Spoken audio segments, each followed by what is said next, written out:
जय हिंद साथियों, हमारे चैनल स्टडी स्टार्ट में आप सभी लोगों का स्वागत है। आईएएस प्रीलिम सीरीज़ में यह हमारा 6 लेक्चर है। इसमें हम पॉलिटी, जियोग्राफी, हिस्ट्री और इकोनॉमी के क्वेश्चन को सॉल्व करेंगे। हम ऐसा इसलिए करेंगे कि कोई सब्जेक्ट पीक ना रह जाए। एग्ज़ाम में बैठने के बाद हमें ऐसा ना लगे कि हमने यह विषय पढ़ा ही नहीं है, रिवाइज ही नहीं किया है। पिछले कुछ सालों से आईएएस प्रीलिम्स के एग्ज़ाम जो है वो कठिन होता जा रहा है। इसकी कट-ऑफ जो है बहुत कम होती जा रही है, 100 नंबर के अंदर ही रह जा रही है। इसलिए आप प्रीलिम्स एग्ज़ाम को हल्के में ना लीजिए। चलिए क्वेश्चन को स्टार्ट करते हैं। क्वेश्चन है, भारत का भूगोल से जब आप हिमालय की यात्रा करेंगे तो आप निम्नलिखित को देखेंगे। नंबर 1, गहरे खड्ड गार्ज। सेकंड है यू घुमाव वाले नदी मार्ग। थर्ड है समांतर पर्वत श्रेणियाँ। फोर्थ है भूस्खलन के लिए उत्तरदायी तीव्र ढाल प्रवणता। उपर्युक्त में से कौन से हिमालय के तरुण वलित पर्वत नवीन मोड़दार पर्वत के मत साक्ष्य कहे जा सकते हैं? ऑप्शन नंबर ए है केवल 1 और 2।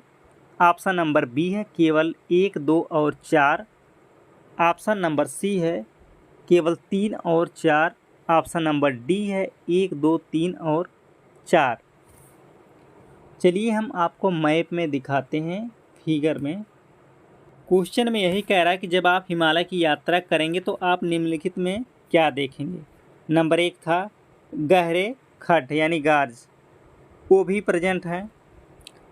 यू घुमाव वाले नदी मार्ग, पहाड़ों से जो नदियाँ निकलती हैं वो टेढ़ी मेढ़ी अपना रास्ता बना लेती हैं। समांतर पर्वत श्रेणियाँ ये भी मौजूद होती हैं। भूस्खलन के लिए उत्तरदायी तीव्र ढाल प्रवणता ये भी दिखाई पड़ता है। तो सारी चीज़ें जो है विकल्प में जो दिया है सारी चीज़ें मिल रही हैं। इसलिए हमारा जो आंसर है डी है, 1, 2, 3 और 4।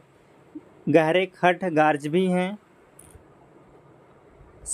यू घुमाव वाले नदी मार्ग भी हैं, समांतर पर्वत श्रेणियाँ भी हैं, भूस्खलन के लिए उत्तरदायी तीव्र ढाल भी हैं। हमारा ऑप्शन डी सही है। भारत का भूगोल से दूसरा क्वेश्चन है, यह अफवाह तंत्र से क्वेश्चन आया है। यह क्वेश्चन आईएएस प्रीलिम्स 2021 का है।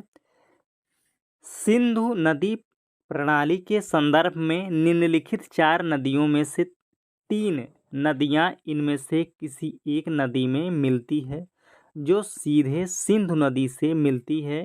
निम्नलिखित में से वह नदी कौन सी है जो सिंधु नदी से सीधे मिलती है?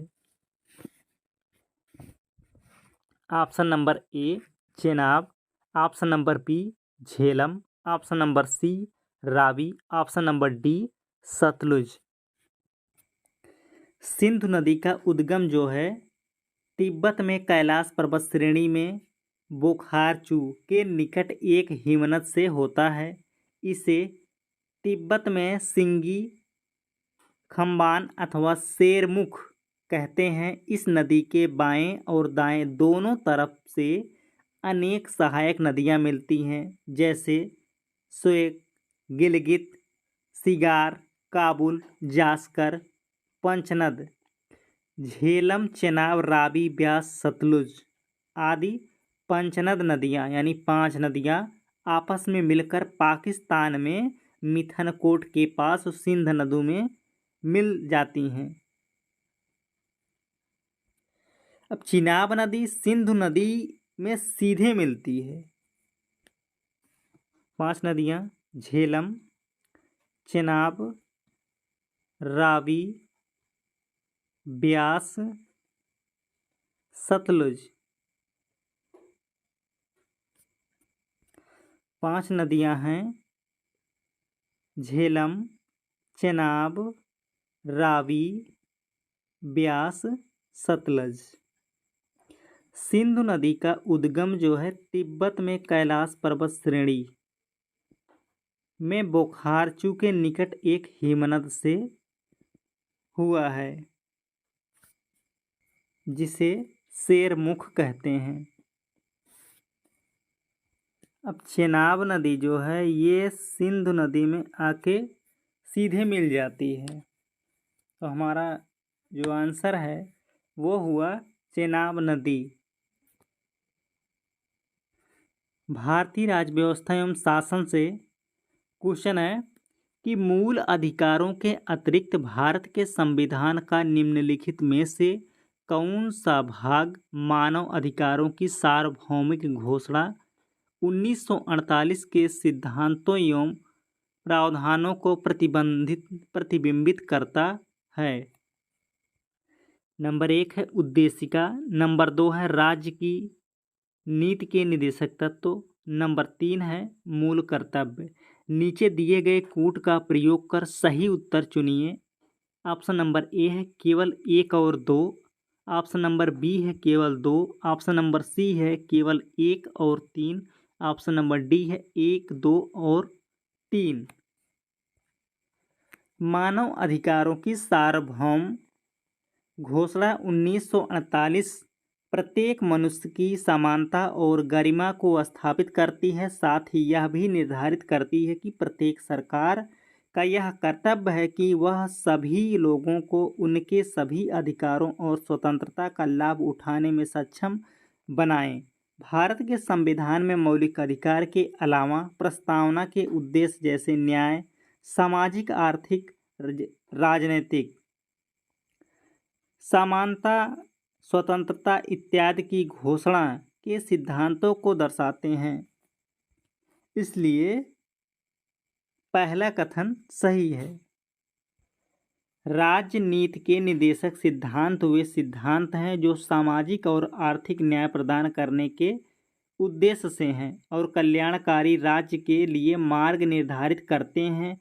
ये सिद्धांत राज्य के नागरिकों के सकारात्मक अधिकारों या दायित्व के रूप में कार्य करते हैं और मानवाधिकारों के अनुरूप भी हैं। ये मानवाधिकार घोषणा के सिद्धांतों एवं प्रावधानों की सीधे प्रतिबिंबित करते हैं। इसी प्रकार से दूसरा भी सही है। मौलिक कर्तव्यों के अंतर्गत अनुच्छेद 51 का या मानव अधिकार घोषणा का अनुच्छेद 29 व्यक्ति द्वारा सामुदायिक दायित्व निभाते हुए व्यक्तिगत विकास किए जाने की बात कहते हैं। इसलिए तीसरा भी कथन सही है। तो हमारा सही ऑप्शन है ऑप्शन नंबर डी 1, 2 और 3। भारतीय राज्य व्यवस्था एवं शासन से दूसरा क्वेश्चन है, भारत के संविधान का कौन सा अनुच्छेद अपनी पसंद के व्यक्ति से विवाह करने के किसी व्यक्ति के अधिकार को संरक्षण देता है?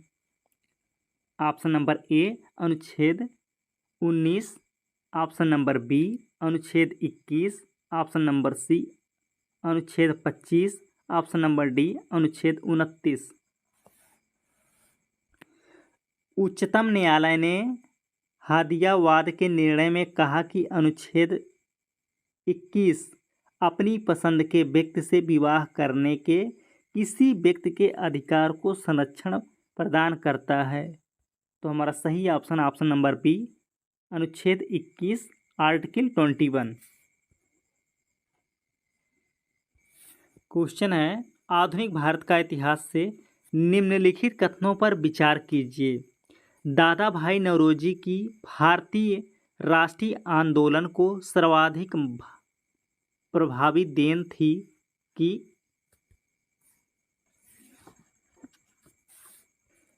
नंबर 1 उन्होंने इस बात को अभिव्यक्त किया कि ब्रिटेन भारत का आर्थिक शोषण कर रहा है।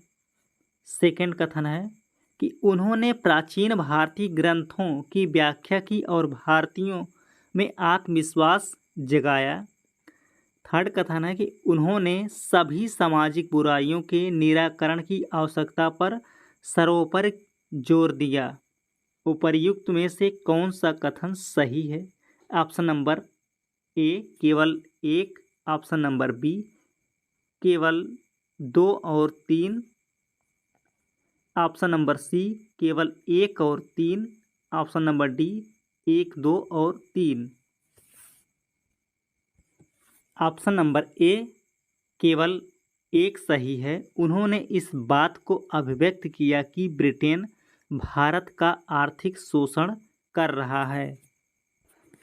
सेकंड क्वेश्चन है गांधी जी के आगमन के पश्चात राष्ट्रीय आंदोलन। भारतीय इतिहास में 8 अगस्त 1942 के संदर्भ में निम्नलिखित कथनों में से कौन सा सही है?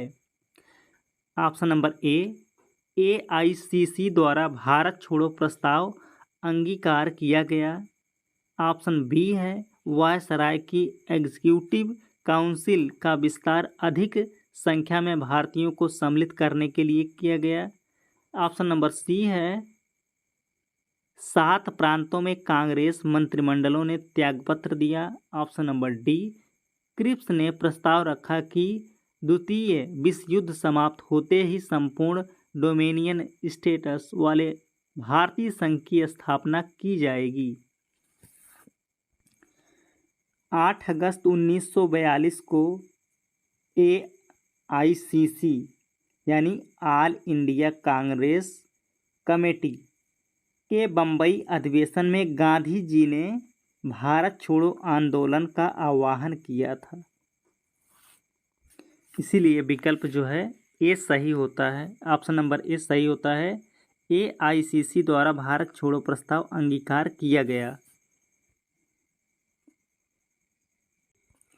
आर्थिक और सामाजिक विकास से क्वेश्चन है कि भारत में नियोजित अनियत मजदूरों के संदर्भ में निम्नलिखित कथनों पर विचार कीजिए। सभी कथन है सभी अनियत हकदार मजदूर कर्मचारी भविष्य निधि सुरक्षा के। सेकंड कथन है सभी अनियत मजदूर नियत कार्य समय एवं समय पर भुगतान के हकदार हैं।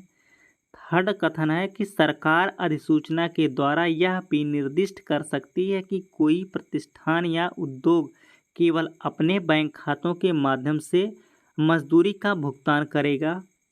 उपरोक्त कथनों में से कौन से सही हैं? ऑप्शन ए केवल 1 और 2, ऑप्शन बी केवल 2 और 3, ऑप्शन सी केवल 1 और 3, ऑप्शन डी 1, 2 और 3। इसमें सही ऑप्शन है ऑप्शन नंबर डी 1, 2 और 3 तीनों सही हैं। सभी अनियत हकदार हैं मजदूर कर्मचारी भविष्य निधि की सुरक्षा के। सभी अनियत मजदूर नियमित कार्य समय एवं समयों पर भुगतान के हकदार हैं। थर्ड है समय सरकार अधिसूचना के द्वारा यह भी निर्दिष्ट कर सकती है कि कोई प्रतिष्ठान या उद्योग केवल अपने बैंक खातों के माध्यम से मजदूरी का भुगतान करेगा।